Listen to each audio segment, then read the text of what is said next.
Thank you for joining us tonight on TRP Live, a program created by the Reclamation Project. You know, the folks who believe in no soul left behind. It was started to showcase stories that edify the Christian journey and to have candid discussions on real issues that impact people like today. So, welcome. I'm your host, Stan Mackey. So, fathers, depending on who you ask, you may get responses like critical, necessary, and priceless to nice but not needed, and only good for one thing. So, what's the real impact of fathers? Or how about tonight? What's the impact of fatherlessness? So, without further ado, I want to bring the gentlemen all to the front. Dr. Chris Dent, Elder Welcome. Terrence Clark, and Pastor Trés Hayden. Gentlemen, welcome. Hello, How you hello, guys hello. doing? How you doing, Stan? How you doing, brothers? All right, I'm doing fine, my brothers. East Coast meets So, West Coast meets come God. on. Come on. I love it. I love it. Hey, listen. So, I gotta let everybody know that, tonight was the brainchild of Pastor Tré. And Tré, man, this was actually timely. I mean, powerful subject to tackle. Friday nights are our designated night to tackle these tough issues that aren't necessarily well, it isn't about teaching Bible per se, but it's about how to deal with real life. I mean, you can never get away from the influence of the Bible or God, but this is definitely a real life issue, fatherlessness, and so there's an impact that people experience from going through a life without their father, whether deceased, whether absent, or whether in the home but distant. So I guess maybe the first question we can start with is are there any similarities? I mean, some people will say, well, my life was this way because I just never had a father, so I really don't know what it's like to have that present influence in my life. And but I do have these challenges in my life, and perhaps they're related to that. Then there's some people who will say, "Well, I do have a father, so I always knew that my father existed, lived somewhere in America or in my state, in my city, but I never had a relationship with him." So they have an impact as well. And then we have a third category, which I think is often ignored. Well, maybe not so much now as before. But when I was growing up, when I thought about people who didn't have a father, I never thought about a father could be that an individual could be fatherless, if you will, when the father was in the home. But as I've gotten older and I've spoken with people with who had that experience, they made it very clear to me. Listen, Stan, my father was in the house, but they were distant. It was they may as well not have been there. So I guess first question I'll ask is are there any similarities between the effects? Is there something that people in each of these categories share, whether the father was deceased, absent, or distant? And then, I just want you guys to just read into it and just talk about them. We're going to talk about the importance, obviously. I mean, if I may, I'd like to tackle that one to start us off. Um, with the question that you posed, it's funny that you say that because in my former life, I had a brother I used to run with, Easy. And so one day we were having this very conversation about, because my father passed away when I was just a kid. And we were, I was telling him, man, like, E, you got it so good, man. You know what I mean? Pops is there with you, moms is there with you, you know what I mean? Pops got a job, yada, yada, yada. He said, nah, Terrence, you got it all wrong. He said, yeah, my pops is there. He said, man, but I don't really talk to dude. Like, he come home from work, he go take a shower, he goes in the room, My mother brings him his plate. He eats his plate. She comes and picks it up. And then Pops goes to sleep. And he wakes up the next day and he does it all over again. Like, there was no relationship there. So what he was explaining to me was like, man, in essence, even though I see him, you know, for a brief time, he might come through the door and say, hey, but there's no real relationship there. And so, you know, I'm looking at my situation like, you know, I mean, mine absolutely isn't here. I don't know. I think there are similarities. I imagine it might even be worse, though, to know that, you know, he's not a drug addict. He's not an alcoholic. He's physically here. He's in the home, but we have no relationship. Wow. Who's Man, next? Man, that's powerful. I just want to let you know, man, my heart goes out to you and everyone out there whose father has passed on. Whether you had him in your life for a few years or most of your life, you still felt that loss. And you know, something about being a father is so much different than a mother. You know, that the way we bond with the child comes a little bit later. I mean, even from birth, you know, right after the baby cries, what do? They hand the baby to the mother. You know, the mother holds the baby and feels, you know, that warmth, that love right off the bat. And the father sometimes is there. I'm glad I was able to be there for the birth of my children, and that was amazing. Men, when a child comes into this world, that, you know, because of the relationship you had with a woman, and you know that that's your child, it changes your life. Changes your life. But at the same time, you recognize the bond between that child and that mother, even from in the womb. That child was gaining nutrients, personality, and everything else while in the womb. And then when it came out, the mother is the primary caretaker, and but you're the provider of the whole house, and you're trying to have a relationship with everyone. But the way we communicate and relate to children is a little bit different, and sometimes maybe not as much appreciated until the child gets a little bit older. Okay. All right. I like that. I like that. It's definitely getting people to think about the positive impact of what real dads have on their children when they are present.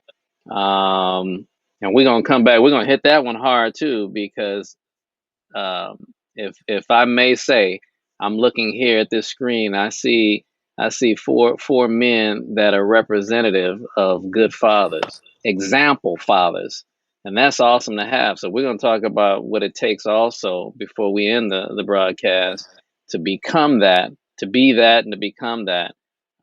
But let's dive a little bit more. Let's dive a little bit deeper on the impact of fatherlessness. That is our show's title.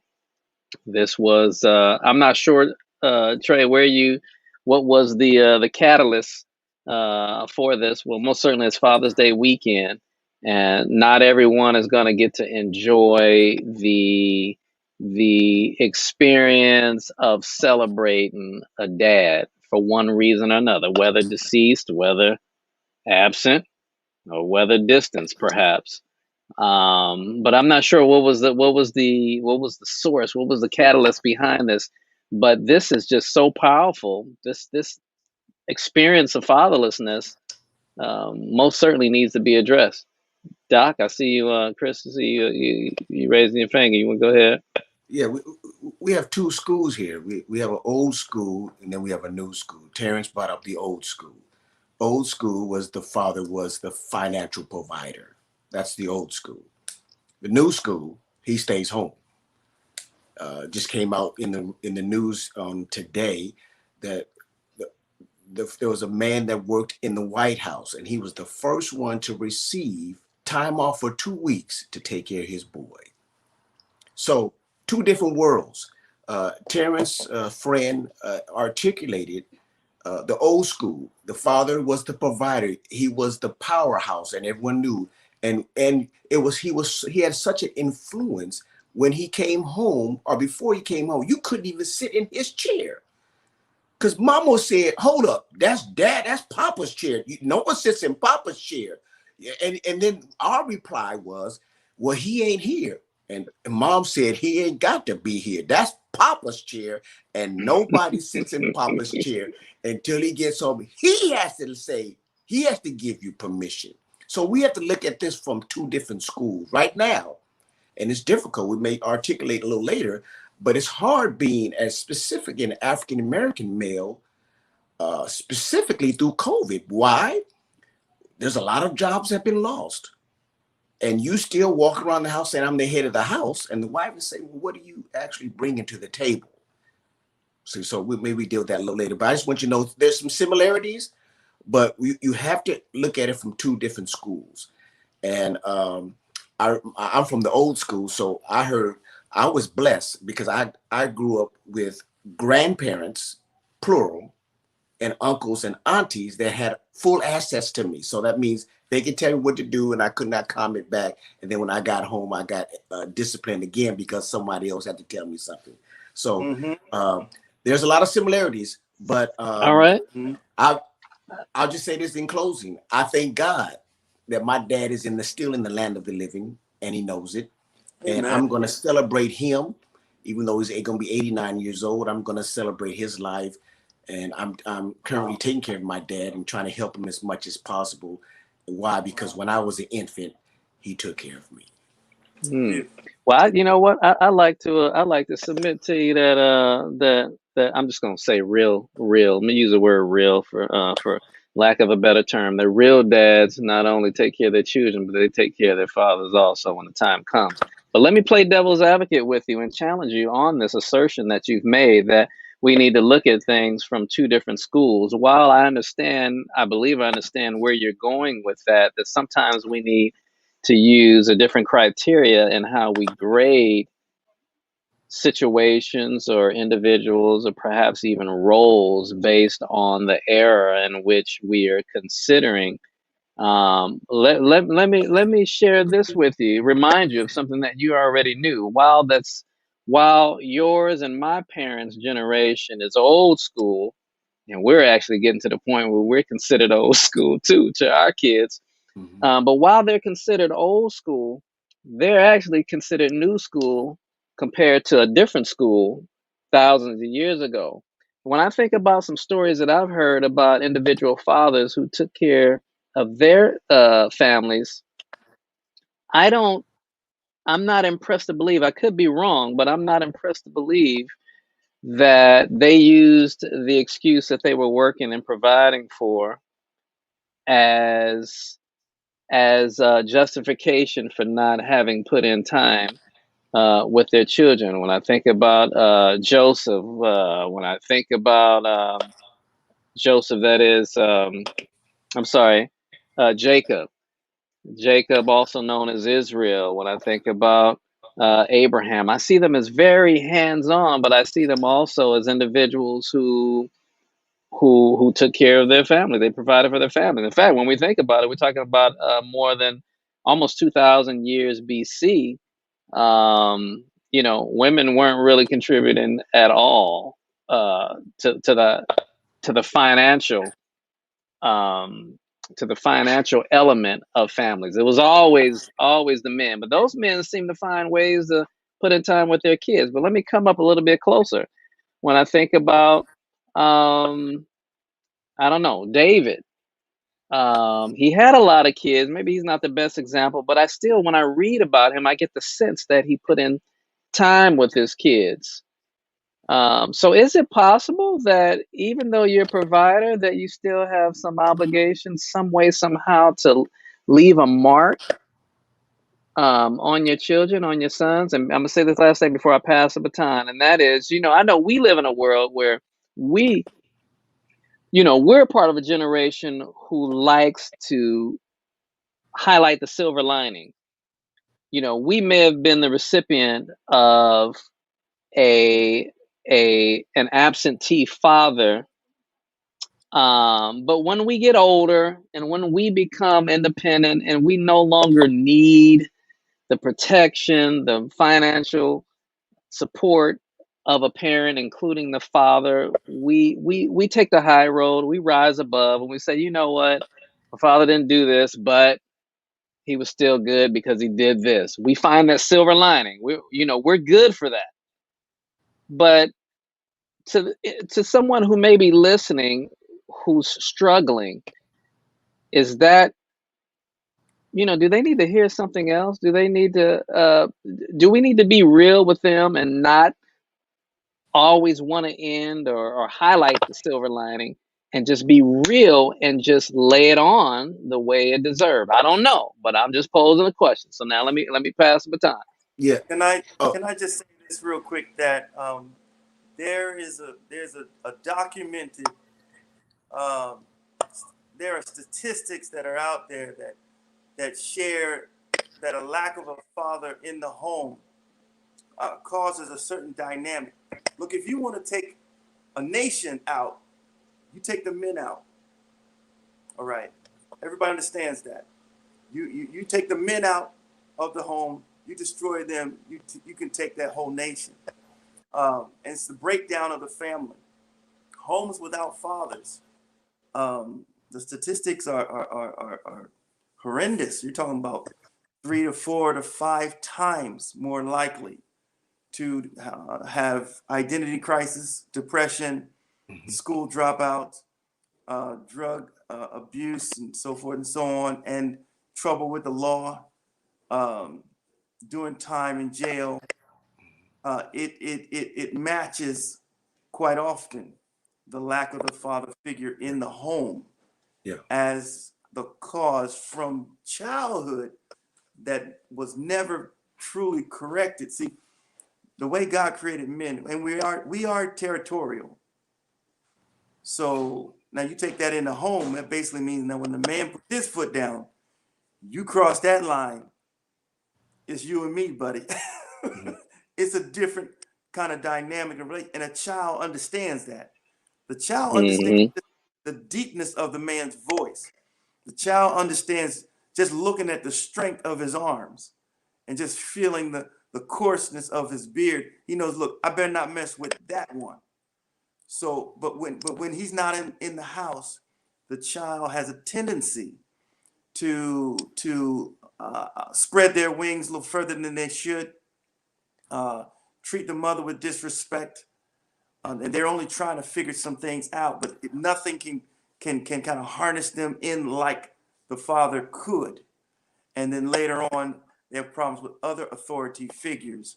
So that's some of the real deal. That you can put a silver lining all you want to, but it impacts everybody to a certain degree, and some people are devastated because of the lack of their fathers or father figure in their life. Yeah. That's a good point. I want to jump in at this time. Excellent point. That's why a female always has a male name that she articulates every day. Do you want me to call your uncle? Do you want me to call? Wait, hold on. Do that again. Do I have to call you? No, don't call daddy. See, there's always a strong male that all of us grew up with. They said, you don't want me to have to pick up the phone and call because he don't play. I know he doesn't play. You're right, Doc. The statistics are high, and the influence of an absentee father, if you connect that to the jail cell, most of them will say, hey, I didn't have a strong male figure. And a female cannot produce a male child, a man. She can help navigate him and guide him, but she can't make him become a man and teach him some things.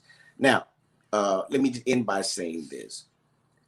The importance of the male role is so important that we will always need our father. I know, Stan, you kind of alluded to that we don't, but we do. Let me tell you why. He may not be able to give us anything financial because we got our education, we got our degrees, but let me tell you something. We'll all hit a wall that you have to call daddy on, and daddy can give you some wisdom. Say, oh, son, all you need to do is do this, this, this. And you're like, Dad, I didn't even see it, man. Thank you, Dad. So our father's impact is even after he passes or deceased or he's sick, you have a reference point where how would daddy do it? Or how would Papa do it? Or how they did do it? So we have a resource. And that's what Jesus did in regard to his father. He always used him as a reference. He always says, hold up. I'm not going to answer your question because the question that you asked, I know my father told you so. It's good like that. So we have this relationship. He talks to the disciples, hey, you guys, I'm getting ready to leave planet Earth, so I need you guys to come with me just to pray a little bit. No problem. He picked a few of his boys, and what did they do? They fell asleep. So I passed the baton. If I can jump in, if I may.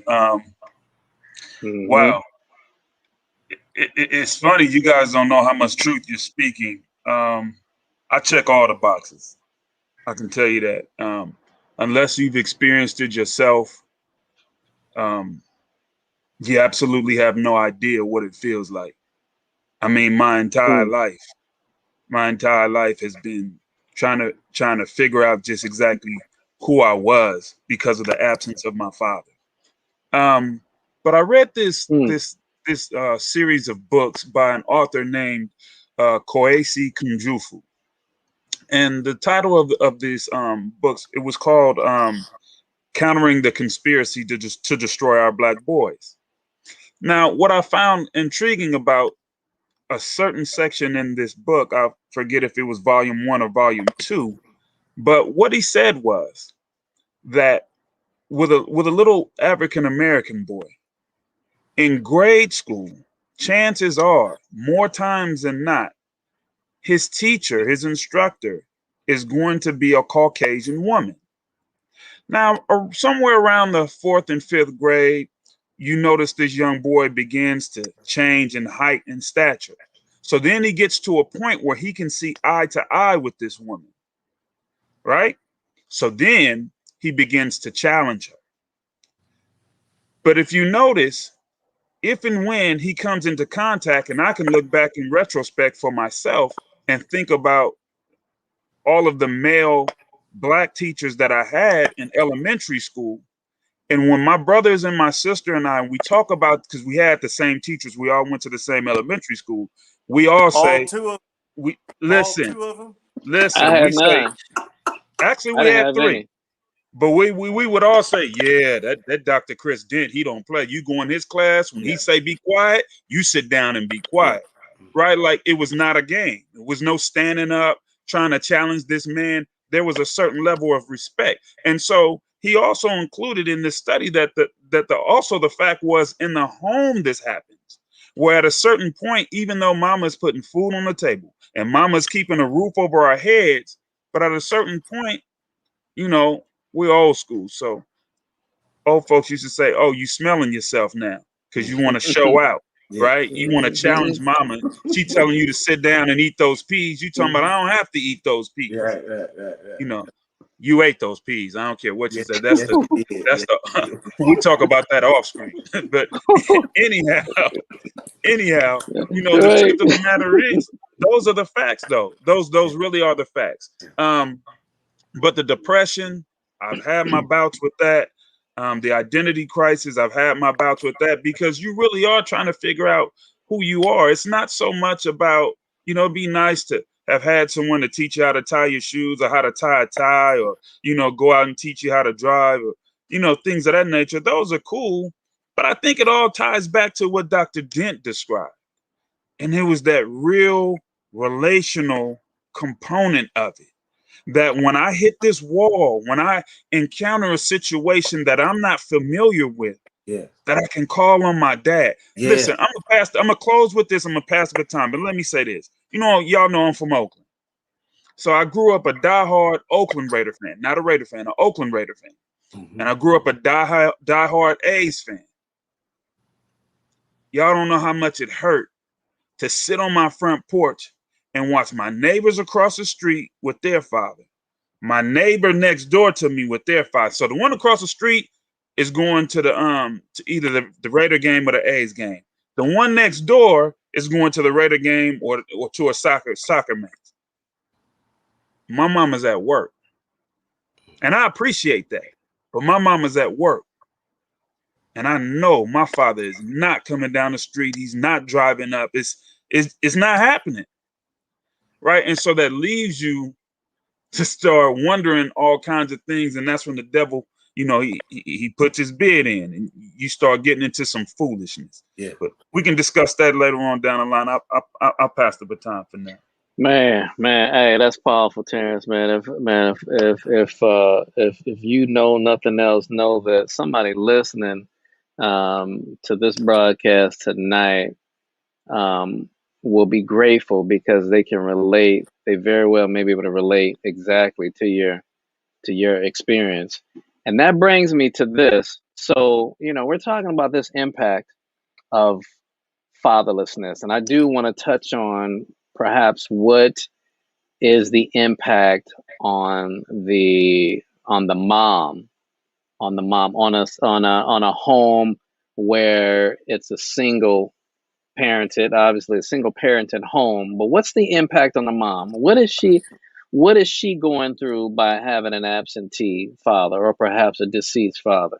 We'll talk later about the one who's there, but he's absent because of a father that's in the home. The one who was, if the kids are missing out, the wife is probably not, because the wife takes care of him, and we know what we're talking about. So she doesn't miss out as much as the kids do. So we're not going to talk about the absentee, but the one who's just not there. The one who's absent and the one that's deceased in those homes, the wife, what's the impact of them? And so before we get on them, what I want is for anyone who's listening who is currently an absentee father or a father that's not in the home, an absentee or one who's there but that's distant. This is the father that needs to hear what is the result of the way that they are. So I mean, the hope is that by the end of this, people will that a father who's absentee or distant will change because they don't. Maybe it's that they just really don't get it. Maybe they're not being malicious. It's not malicious intent, but they're really ignorant. They haven't had any training. And so by hearing what the impact is by them being either absentee or distant is so huge, perhaps that'll compel them to change. And so I just want to pass the baton. Come on, Terrence. Let's see. You want to jump in? Come on. Stan, I'm not trying to defend anybody, but I'm going to say that we must stop and consider that for the absentee father that's actually present in the home, there's a high possibility that he grew up like I did, and he quite simply just doesn't know how. He's so busy trying to figure things out. Even as an adult man with children, you're still left trying to figure things out, and you're always second guessing yourself. See, I assume and I speculate that as men that grew up with fathers, there's a certain level of certainty that you have when you make decisions, right? Particularly regarding something that's gonna affect the entire family. Folks like myself, we double and triple and quadruple question ourselves about, man, was that the right decision? No, I should have. No, I should have. Right. And so this guy could quite possibly, I'm not, in every situation is different, but he could quite possibly be sitting there trying to figure out things versus intentionally being an absentee father. I really don't believe, particularly like in my boy's case, his father, because I knew his father also. He was only doing what he knew. I make sure that my family has a roof over their heads. I make sure that there's food on the table when I provide for them. They got good medical insurance and whatnot. That's what he knew. And that's all that was passed on to him, right? That's all that was passed on to him. And I so like all the other particulars that we look at now, he's totally oblivious. That father, that type of father, he's oblivious to those things. You know, a lot of the things that I know now are things that I've learned because, praise God, he's blessed me with different types of individuals to intersect into my life, some of which are on this StreamYard meeting right now, right? I believe everyone pours something into you that you receive, even if it's a negative experience, you still can draw something from it, as you said, the silver lining. But yeah, that's Oh, my take on that okay. situation. I pass the I like baton. that. I know you guys want to jump in just real quick. So what, just based on what you just said, I'll be 15 seconds. So I do want to make sure that the tenor of this conversation is such that any father that finds himself in that position don't see us as laying down the hammer so much as we saying, hey, we want to make you aware of of of the way that you are now, the way that you're performing now, what type of impact that's going to have on your kids in the future. And so we are encouraging you to make some adjustments so that we can circumvent that. So having said that, um, who's next? I'll pass the baton. I'll let the pastor go out, then I'll follow him. So I was just going to say that if I'm correct about this statistic, isn't it about almost 70% of children being raised now of color are being raised by a single mother? I'm just looking Man, back is that still the case? Wow. and Even in I don't think it's 2021? much. But as I look back just in our family growing up, not me as a kid, but I'm talking about right now, there were times when, and I've been home all the time with my family, but there was a time I had to work 3 jobs. I'll never forget that. It was literally almost around the clock with different breaks and naps, and I was dog tired when I finally had a break. But at the same time, with me working that hard, I saw something happen to my wife also, who was then neglected emotionally and in other ways. And she began to take on too much, and she got overtired. So what I begin to see is when there's an imbalance, the way it affects the wife is she can become more irritable because she's tired. And then she begins to be more short with the kids, and the relationship there becomes more tense and stressed out than it's supposed to be. Right? And then, I'll leave it right there. Let Doc Chris go next. But that was an impact that I saw that happened to my wife, and I was there. Imagine if I was totally gone. I like that. That's powerful. Go ahead. Okay, Chris, just 10 seconds. I was just going to say, wow. Um, you know, um, we who are, I believe, I'll just label us as the successful dads who are in the home, always was, who remain present. We understand the success of a family, and it entails that our roles are understood. And so we know that a mom, we know this from experience, we know this from history, that a mother's role is to really place higher priority on that nurturing component. The father, people like to think that he's high in the disciplinary component. And while that might be true, each of them has got to balance all of those. But the mother is clearly the one that we see as the more nurturing one. But if she's irritable because she's taken on more of a role, as you were just intimating, Pastor Tré, then how can nurturing be that high on the totem pole, which is what the kids need in their diet at a much heavier dose, but she can't give it to them because so I was just talking about, wow, look at that. As we think about the impact of the wife, how she's unable to, and understandably not place the such a priority on nurturing because she's irritable. She can't do it. Sorry, Doc Chris, that was a little more than 15 seconds. Let So me pass that to you. let's look at 3 generations laying the foundation. For you to be called, appointed, and anointed as a male figure in the home, you have to be a provider, period. And once you were classified as that, you let everyone know, hey, don't say nothing to me. This is my house. That's the food that you eating. I provided that.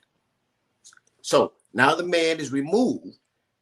The female now says, you just like your daddy. See, on the negative, you just like your daddy. Now let me put a twist to this whole scenario. And this has actually happened to a lot of young people. And it also happened within my family. Watch this. You have a male living on the block. 2 blocks down, he has another family. They don't know anything about it until he dies. Then you have other kids who look like you and you play with them and you keep saying, man, we kind of look alike, but never know that this man had 2 families. Why? Because what he was taught was, if I can provide financially, I can do. So he worked 2 families until he died. We came to the funeral. It wasn't a pleasant funeral, because people get him talking, my daddy said this, my dad, and your daddy. And so we had, so for a second, let's remove the financial aspect. Black men and young women actually need a listening ear. I'm gonna break it down to a small formula. They just need someone to listen to. 1, 2, they need someone to ask the appropriate questions. Not only what happened at school, how are you doing? Is anyone bullying you? Did the teacher put her hands on you? See, there's the, and then the male, that they can feel bad. I'm gonna tell my daddy. You have people say that. But if your daddy wasn't a real man, they say, oh, I don't go and tell your daddy. He ain't nobody. I know he ain't nobody. Huh? So I know we're trying to save the father, but in this arena, you can't save him until you change the language. Until you say, I'm not only providing financially for my family, but I am providing spiritual food for my family. I am providing psychological help to strengthen my girls and my boys. I'm going to be the example. I'm going to open the door for my wife, so then my daughters can know, find a man that's going to open the door for you. Come on. See? So I'm not going to talk about the example. I'm going to live out the example. So in essence, we're talking about a relationship. Old school or new school, there's still a relationship being built. So I hear uncles say the same thing. I've heard people say this. The reason I didn't purchase a house, because they said Jesus was going to come. And they still don't have no home. And they're mad because they said, wow, I could have had a home by now. But someone told me, don't purchase a home because Jesus is going to come. But they didn't read the text that said, while you on earth, do it, take care of business on earth, and then and the heavenly stuff. So look. Tarry until I come. Come on. Let me tell you, I'm being very transparent. I'm being very open. It's hard, once again, being an African American male, because the shows are, they laugh at the males, all races, but primarily on us. We're part of the jokes on the negative. And the first thing you say about a black man, even look at Martin. On the Martin show, they had Tommy, was the joke that they had on Tommy. Even at his funeral, they cracked the same joke. Someone said at the end, he still ain't got no job. That's they wrote the one line for every episode. When Tommy said, hey, are you talking about his funeral in real life?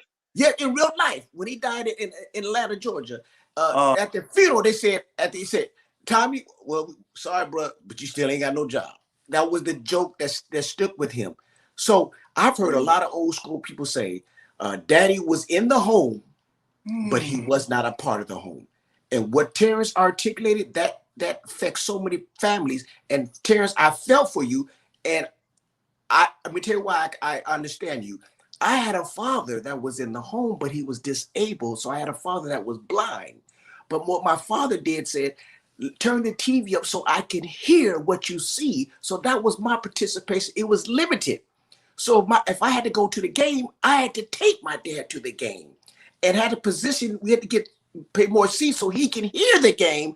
And then I can say, hey, he would say, son, what colors are the uniforms? And I'll say, hey, man, the Lakers got the, silver and gold. They say, all right, son, we about to get it on. So that built our relationship. But some people don't even have that. So, hey, I am happy. If you didn't get no father, to watch this now, I'm passing the baton. If you didn't have a biological father, there was a man at church. And there were certain men that looked at you and they knew it was mother had 4 boys. there was a man that no one had to point out or be told. They said, hey, man, let me take your son over here and help mow this grass. I want to teach him that. See, the Panthers did that. If the Panthers were still alive right now, well, this whole world would be different, because the Panthers made sure that the community was safe. They made sure that the women didn't have no men. The men were there. They were, watch this word, I'm going to eliminate church. They were community. And when you have a community mindset, then you don't really need a man. You just call that community name. Do I have to call Reverend Johnson? Please don't call Reverend Johnson, because he don't play. He gonna preach the word, but he gonna tap when he needs to tap, when he needs to tap. And he can get down with the get down when it was time to get down. So men, there's no excuse for you.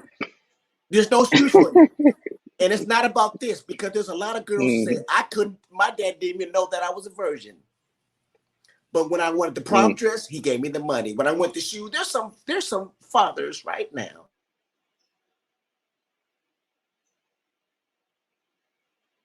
Go ahead, take your call. I'm gonna have to get off, because my daughter just sent me a 911. So she doesn't do that. So that means that I need to exit. And then I'm gonna stage left at the end. But I want you brothers to know I love you guys. I'm not a perfect father. Huh? You're being a good father. Yes, I am. Yeah. That's on how the you show do. or off the show. Everybody know I love my girls and I don't even play. So I love talking with you brothers, but I gotta go. Gotta go. We'll holler. Come back. Come back. Give me if about we're 5 still minutes. here, I'll come on back. Okay. Yeah. Okay. Do your thing. Now, So, Doc Chris talked about something really important there. If I could just jump in. Come on. Sure.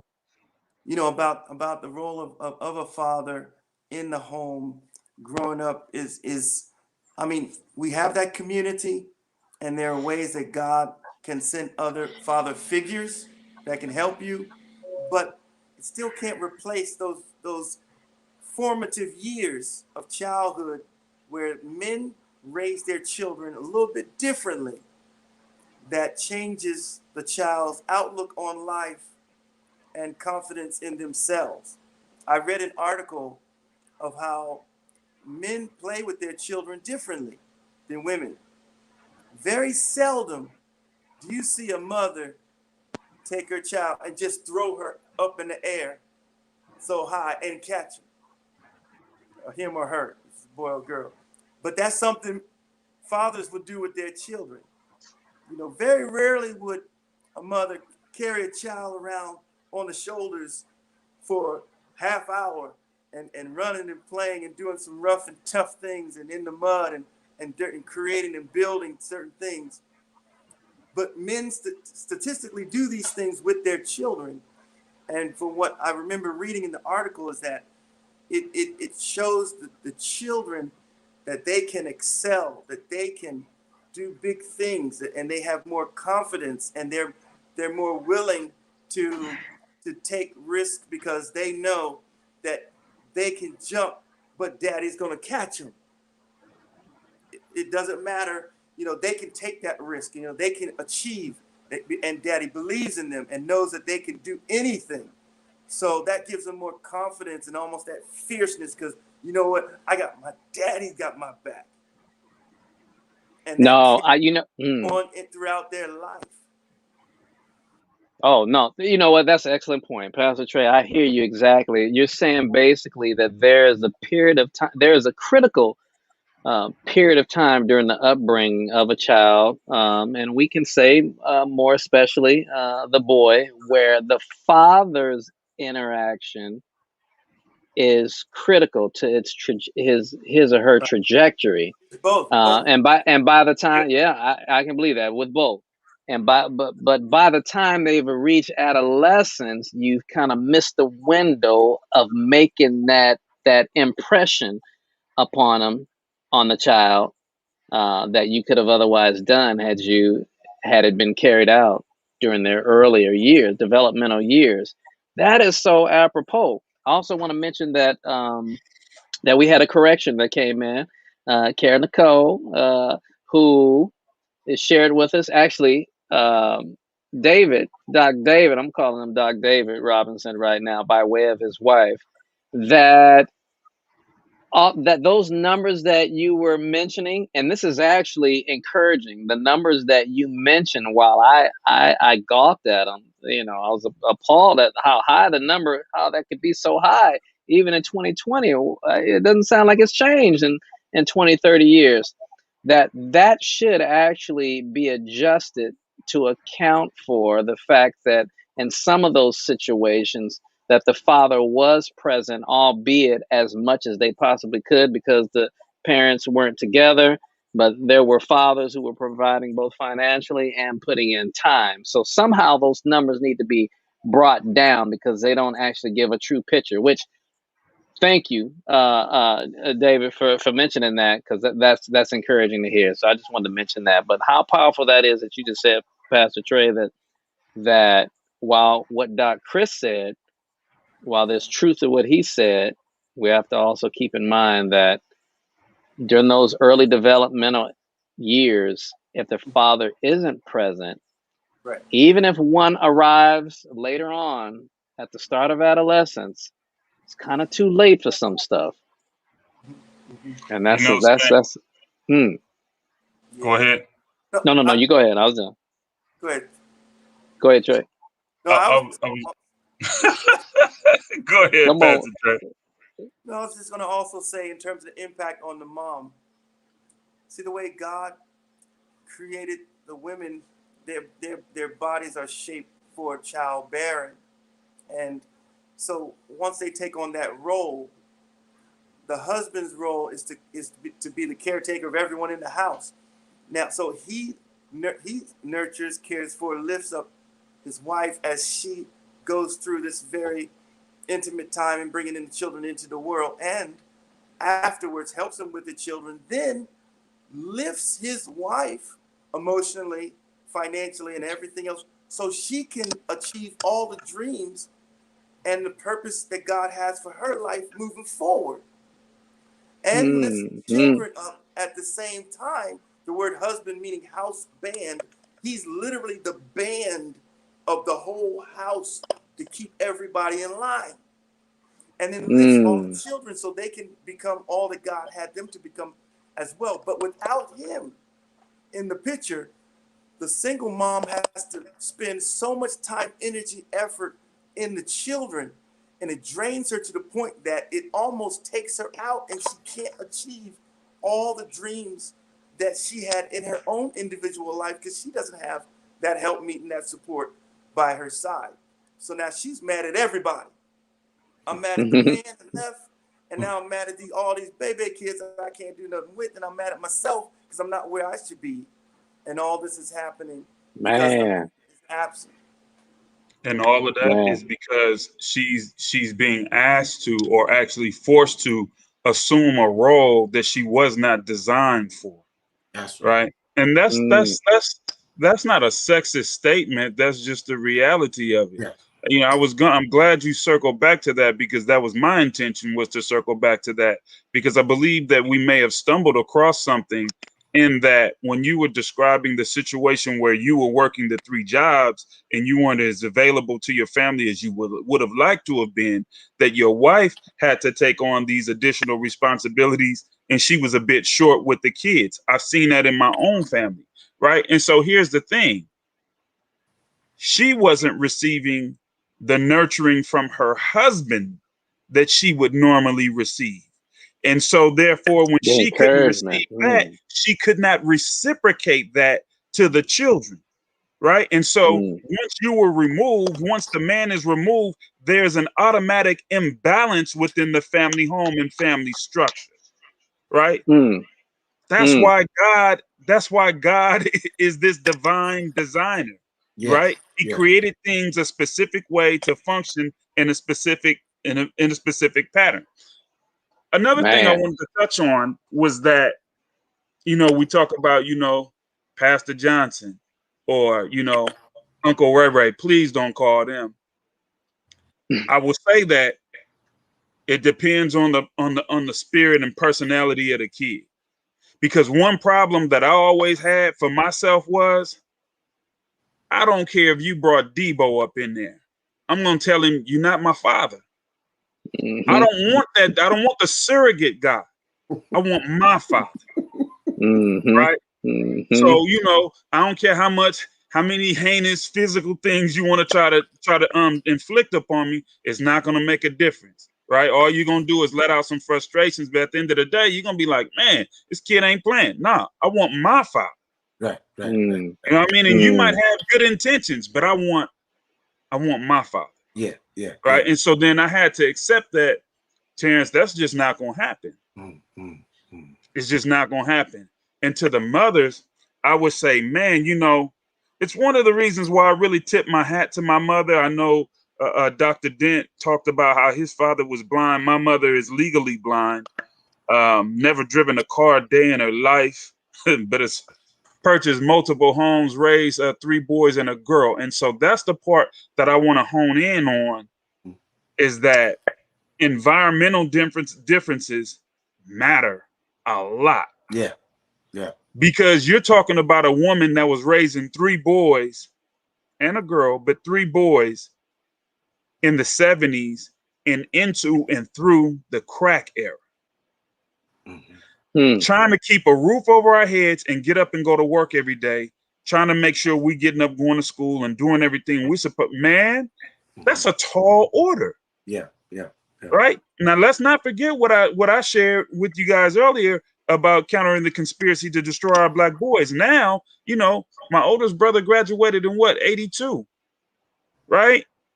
So at that point, he's already 17, 18 years old. My next brother is a year younger than him. They're out there doing what they're doing, right? Everybody's bigger than you now, ma.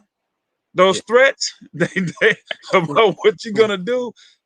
We're not as afraid of those threats as we were when we were little kids. We're not little kids anymore. Right. So those are some things to consider, man. And the streets started to take on a different look. And then, man, God forbid, I'm like, man, I still feel like I would have been glad to have been a parent back then than to be a parent right now, because we had no internet, and so it's harder to keep track of what's going on, right? But I really do, mothers like that, that had to deal with that type of element, man, you got to tip your hat to them. There's no time out for them. Think about that, guys. There's no time out for them. Go ahead, Dr. Mom need to be taken out for Father's Day on Sunday because she served both roles. So go ahead and give her lunch and dinner. You know what, Stan? I know you're serious about that, but the funny part about that is I would give my mother Father's Day cards as well as Mother Day cards. I understood That's what's up. Yeah. Even as a child, I understood it. But Dr. Dent, you had something you want to say? Man, hey, man, it's nothing about being transparent and being real. Everyone has a different road that they have to walk. But you said something that really touched the core of my heart, and that is I wanted my dad. I didn't want a substitute. And I don't care how big the man came, he wasn't my dad. So you can't threaten me. You can't change it, because there's an image in my head of my daddy, and you don't look like him. So I'm asking you as politely as I can, don't walk on our grass. Don't come too close. I know somebody sent you, but the rage that I have in me, if you come on this porch, I may not listen to my mother when she said, baby, leave him alone, because someone told me to come up here to represent my daddy, and you can't even do that. Now watch this. Watch this. This is so important. If you're not connected to the vine, do you know what the pen of inspiration says? Being married and having a family is a lifetime journey. No one perfects it. We all fall down. We all get back up. And I'm a living example. As I was articulating, my daughter called me. She's headed out to Chicago, and there was a problem with her credit card. She said, Dad, I need your help. So I taught my girl, you don't do 911 with me and playing around. So when I saw 911, I knew I had to get off, because she was train up a child in the way it should go. So when I got on the phone, her voice was serious. Dad, I need your numbers. I have a problem. I said, here's the number. Even right now, I didn't even ask her what the price was because my baby knows the procedure and protocol, and she knows what she calls daddy. Just think if I didn't come through, there was another male that she was going to dial. Hey, Peter, since my daddy couldn't hook me up, can you hook me up? And then that guy, I was going to say another word, but thank you, Jesus. That guy would start replacing me. Come on. No, that guy would start replacing me Hey. because the seed that was planted as a young boy.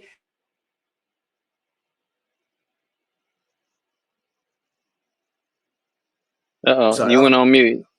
Oh, no, you back. I was saying that was my daughter again, but I just told her she had to wait. I can't do everything right now. She got to wait, So I took it that problem. But it wasn't an emergency. I got you. It wasn't an emergency. But here's what only thing I'm trying to say is, man, even if you're male in the home, if you're silent, your presence, there's a gift of called presence. Your presence. I had a grandfather that didn't say much or nothing.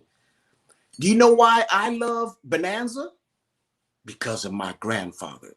When I went to go visit him, he said, son, your mammy is my daughter. And I don't care what she says. You my grandson. We watching Bonanza tonight. And me, I did anything to get out the bed. Well, come on, Papa. And I sat next to him. And when my mother came out the room and saw me watching Bonanza, I froze. And my grandfather said, go back to bed, baby.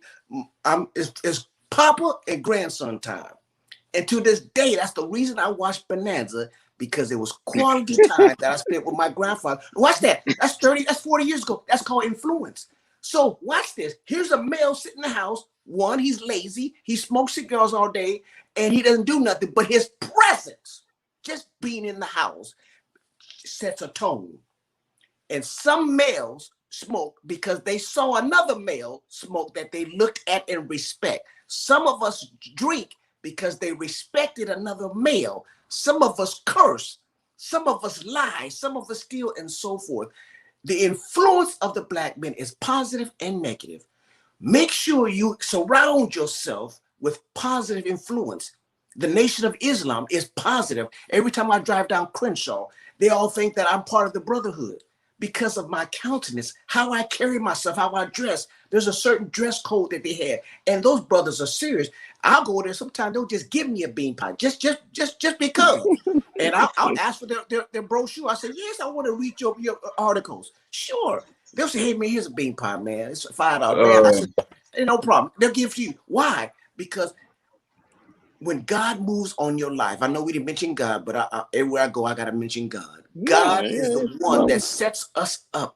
God knows that you will have a messed up family. Everyone has a dysfunctional family. Everyone. Well, my brother here, the preacher, said, I worked 3 jobs. I should have stopped. We should stop right now and say hallelujah. I'm clapping for you, because there's some niggas that work 1 job, but you work 3 for your family. Come on. Oh, you're okay. So I got you. I'm gonna pass the time because you brothers don't want to praise God for this brother working 3 jobs, and he came in the house like this, money. Dr. Dent, I'm praising him. I'm praising him, but I'm stuck. I'm stuck at the Nation of Islam because I was trying to help you out to understand that, sir, you are bald with glasses and clean shaven. That is why they gave you the bean pie. But I'm gonna keep that look. Hey, you see me? You see me? Right. And you know, Terrence ought to know. I have my tie on too. I have my suit too. Yeah. If you don't know, you need to go back and check our YouTube channel for 12 years for Islam, and you'll know why Terrence knows a little something about that. So we're right at the top of the hour. We need to bring things towards a close. So we've been able to share what's a lot of the impact is, and I got to post this one. I got to show this remark here that was posted by counsel. Felix, which is just so deep. I know her personally, but this is just so deep that she posted, because we're talking about the impact of not having the father in the home. Now, Dr. Chris just highlighted for us the silver lining of just having a dad, even though he may not have been that active. Just having that presence does wonders, and it does. It absolutely does. I agree with you.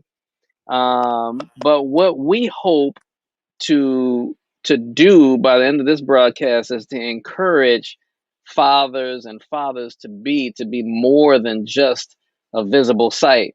Yes. Yeah. Because as Consul Felix mentioned here, she had other father figures in her life, but it just wasn't enough. That's It right. wasn't enough. And she's saying that it wasn't until she hit her 30s that she began to mature and to be able to Oh. overcome the challenges that she encountered by not having that That's right. dad. That's Mm. deep. So we're talking about Yes. the impact of Yes. fatherlessness.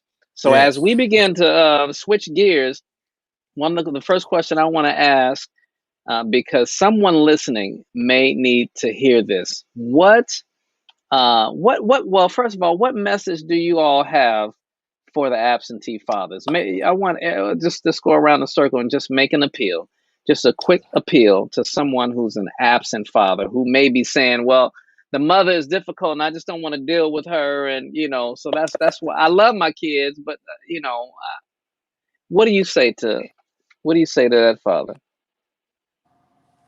Whoever want to jump in first. Oh, I'll wait for my brothers. I can wait because I'm Nation of Islam. Okay, I'll go on since my brother. Hey, I love you. I missed some steps, but I love you. How can I help you? How can I stop and hit reset right now? How can I change the narrative before Sunday? And I do want to hang out with you. I didn't before this, but I want to hang out with you. And can you give me another chance? I can't pay back all the money. I wasn't there in time, but can we start this thing afresh? And I think that's what I can say. And we still love you. Love on your child. If you don't know how to love, find out how to love. Start loving yourself. Find a higher maker. If you don't believe in God, the Trinity, and then love yourself and love your children. And your children will come back to you. But you have to be sincere. You have to be heartfelt. Your children, there's something innate in us that we reach out to our fathers. And you do have a powerful influence, and you are a Mm, part of them, and they are a part of you.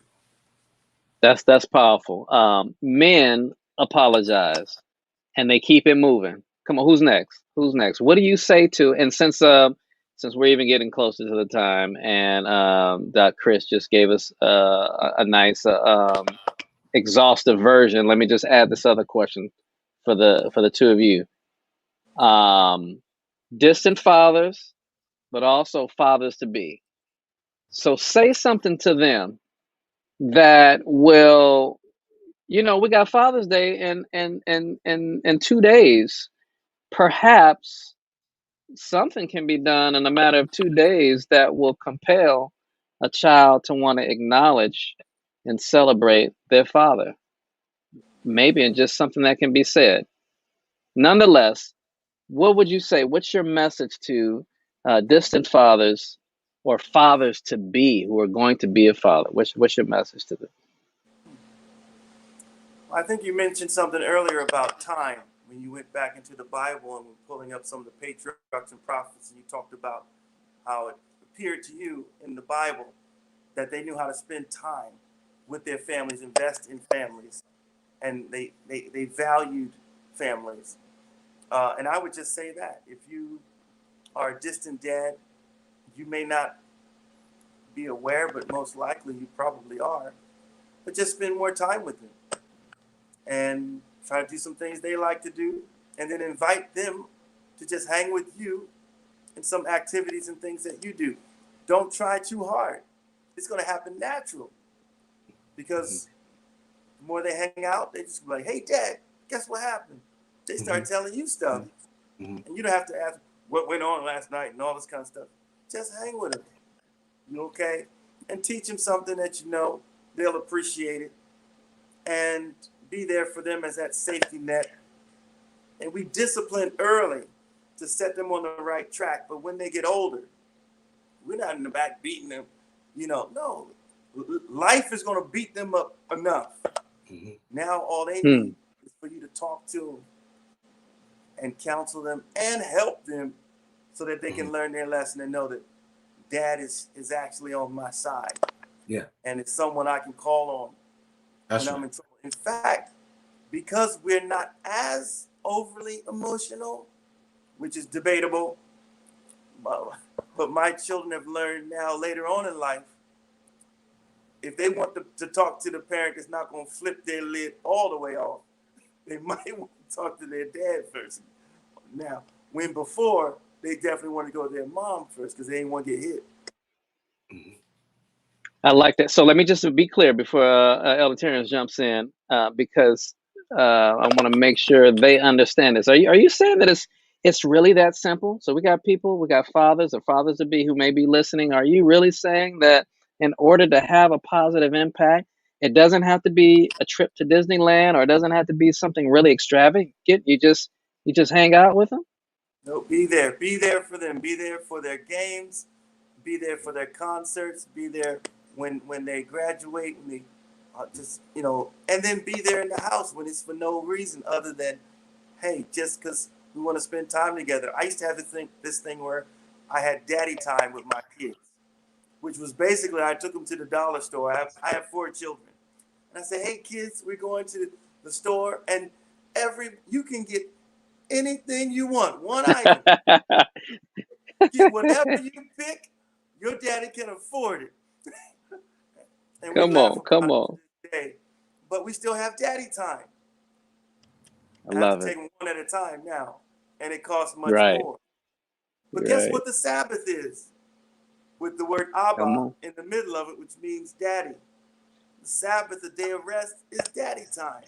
Mm-hmm. So spending time, and for new dads coming in, you're going to have to put some time in. That's the only way you're going to be able to get to know them, and they'll get to know you and love you. Amen. Love it, love it. Come on, Terrence. Um, Stan, to the fathers to be, to the absentee father, as well as to the people that are like myself who suffer the loss of a father.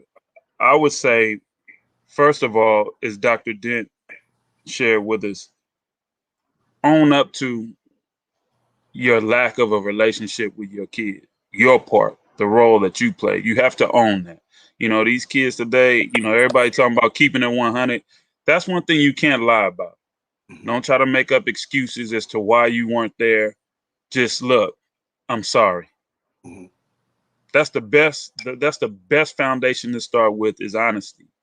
And then further, I would say that for the father to be, remember how you felt as a child when your father was present or your father wasn't present. For those that had fathers that were present, remember that feeling, Yeah. right? Yeah. And you want to reciprocate that feeling. You want to recreate that feeling for your own child to feel secure, to know that when daddy tosses me up in the air, he is sure to catch me. Yes. Right. Yeah. And then for those that are like myself that have suffered the loss of a father, remember that feeling, that empty feeling that you felt as a child. And so when you see the joy in your little kid's eyes, they're a little toddler and they're running around, man, you try to take that feeling and just multiply it exponentially, right? So Yeah. that they never know that empty feeling that you felt. That's your job. Yes. That's how you circumvent all of that, because you don't allow that so-called generational curse to continue on. It Yes. stops at you. And so Yeah. you have to hold yourself accountable and responsible for that. I'm sorry, Pastor Trés. One more thing to say. When my firstborn daughter was born, and she started to cry, which was a good thing because we wanted her to take that breath.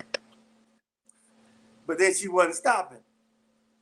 But as soon as I said, it's okay, daddy's here, she stopped crying. She stopped crying. It was like she was looking for me, where that voice is coming from. Mm-hmm. It's the same voice that she remembered when she was in the womb of her mother. Yes. Yes. They recognize the voice of their father and they are drawn to it from birth. Yes. Yes. And so I would say, like what Terrence was saying, not only own up to and apologize, but then go a step further and say, you know what? Your daddy's here. I'm here now. Mm-hmm. I'm here for you. And I'm not going anywhere. Come on, go ahead, Doug. I Dent. got I got Final two. thought. Come I on, got make it. two. Yeah, yes. Since those other two tagging team each other, you know what I'm saying? Let me go and get my stuff in. So for the young man who's getting ready to get married or getting ready to become a father, here's the best advice I can give you. Every time you get paid, take the diapers and put it underneath your bed. Because when the baby comes, they always get wet. And early in the morning, and you just have to reach underneath the bed, give it to your wife, and change it. So pack up. That's some good advice. Here's the Hey, that second. is. Here's the second advice I want to give you. I like what Pastor T said, and watch this. Watch this. Very simple. If you look statistically at our grandparents and our parents, on Mother's Days or Father's Days are major holidays, and the little scribbles that a child did, they kept that stuff. When our grandparents died, you go look in their Yep. stuff, it's the little stuff you gave. Here, kid, grandmama, this is for you. And it's a scribble. And sometimes it's so bad, they have to ask you, baby, what is this? Oh, that's So what? Papa, and that's you, and that's the dog. And what did the grandparents say? We love it. Why? Because it was Mm-hmm. intimate. You don't have, and it was FR double E. Let me say it again. Mm-hmm. FR, Mm-hmm. because Stan said, hey, is it that simple? FR double E. Mm-hmm. What Elder Terrence said, what Pastor T said, is FRWE. Let me go a little further. What Pastor T said. 1, Daddy's home. 2, Mm. Daddy's here to stay. Period. Okay. Guess what? The whole family dynamics line up. Hey, what are you talking about? Why are you excited? Daddy's home. Oh, you watching the Raiders? Inside instead of outside? Yeah, because Daddy's home. How come you don't go to the other place? Oh, because I don't hang out in the park because I got someone I can talk to because Daddy's home. So I just want to leave with that. Thank you, gentlemen, for allowing me to jump in and share because Daddy's I home. like that. I like that. You know what? Oh man. You know what's really cool? Listen, if you're listening, you're a father to be. Wow. You have in TRP a pool of fathers who have been there and done that. They've been active fathers, still are active fathers. If you want to know what it takes to get it done, all you got to do is just throw a question into the thread, and we'll make sure that question gets answered from at Yeah. least 3 or 4 different perspectives. I mean, so you have a nice wide range of understanding. But I just think it's so, I just got to share this with you. I'm not sure who was mentioning that, whether it's Terrence or Pastor Tré, that Pastor Tré, you were saying that children recognize their father's voice. And Mhm. I just want to share this experience. When I became a father, one of the things that I aimed to do, because I had learned that was true, was that while in vitro, I used to talk to the belly all the time. I would talk at different ranges. Sometimes I would talk with a little bit more excitement. Other times I would talk very soothingly. And I would talk just as though they were there right in front of me and we were having this conversation. And I remember my wife specifically telling me that, hey, Stan, do you know that when you come home, we're talking about an infant child, and we're talking about for several of them, she said that. I got 4, so she said it for a few of them. But she said, when you walk into the room talking, or when you walk into the house talking, they start looking towards the area from where the sound is coming from. I just thought that just touched my heart. That was just so profound, that the work that I had put in, that little bit of effort, talking to the belly, had paid off. And I felt like, wow, I'm doing something as a good father. That's a good father habit. So I just wanted to share that with you. That's an awesome experience, fathers to be. That is something that you can experience very soon. It won't take that long for you to bear the fruit, or for you to reap the dividends of that investment. And so I just want to say thank you guys. Listen, we've in the course of this little more than an hour, we've talked about the negative impact of fatherlessness, not having the father in the home, or not having a father present, if you will, whether deceased, whether absent, or whether distant. But we ended by sharing what it takes to be an exemplary father, just to be an example, to be a father that's going to have that positive impact. So thank you guys for being on once again. Thank you guys for tuning in and joining us tonight. We hope that you'll join us again for our next broadcast of TRP Live. Remember also to share, like, and subscribe. Stay in the know of any upcoming events. Go ahead, Pastor. I'm gonna give you one last final quick note. Father's Day to all the fathers out there. Happy Father's Day. Yes. Happy Yes, Father's happy Day to Father's my Day, everyone. Thank you. Happy Father's Day to my brothers on this panel. You guys are examples, exemplary, and I'm just honored to be on the same platform with you. So, oh, the depths and riches and wisdom and knowledge of God, how unsearchable are his judgments, how unfathomable his ways. For from him and through him and to him are all things. To him be glory forever. Amen.